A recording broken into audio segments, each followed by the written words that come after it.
提起珠海，好多人都諗起浪漫，但係冇諗到珠海人對浪漫係咁固執㗎。為咗見證魚女愛情，我哋締造咗世界上最長嘅情侶路。為咗保護生態，喺市區稀缺嘅海岸線上保留咗大石陣，冇去填海。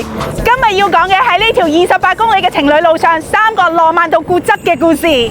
第一個浪漫又執着嘅就係呢一座屹立咗40年嘅珠海魚女，佢係珠海浪漫嘅起點。相傳好耐以前，南海龍王嘅第7個女玉珠到香爐灣玩，被呢度嘅海濱美景吸引，於是扮成魚女留喺度織網打魚挖珍珠，仲愛上咗健壯善良嘅漁民海鵬。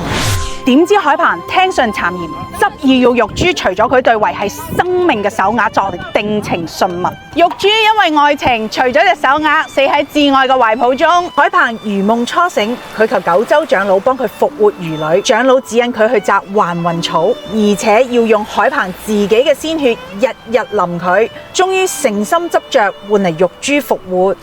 兩人成親時，玉珠喺海邊採咗粒舉世無雙嘅寶珠，獻俾九州長老。著名嘅雕塑家潘鶴喺1982年根據呢個傳說而建造咗珠海魚女。最強颱風山竹來襲珠海嘅時候，大浪拍斷咗佢腳底嘅礁石，但佢亦竟然絲毫無傷，更加證明真正嘅愛情係經得起風吹雨打。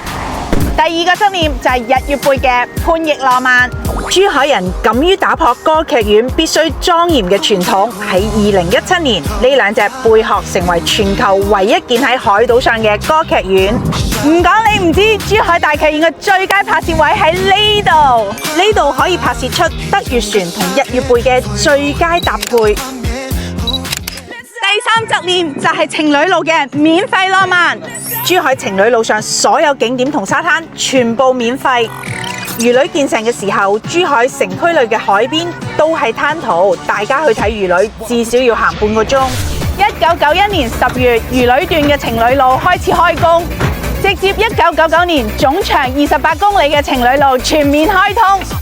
喺其他地方影婚紗相都要預約排隊俾錢，但係喺呢度大海同夕陽都係免費嘅。好多人都睇唔明菱角咀轉彎處嘅呢幾嚿大石點解唔炸咗佢呢？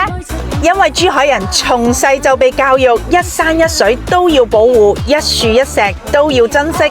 大自然就係珠海人嘅風水寶石。喺你心目中，珠海邊度最浪漫？一人講一個，我哋評論區見啦！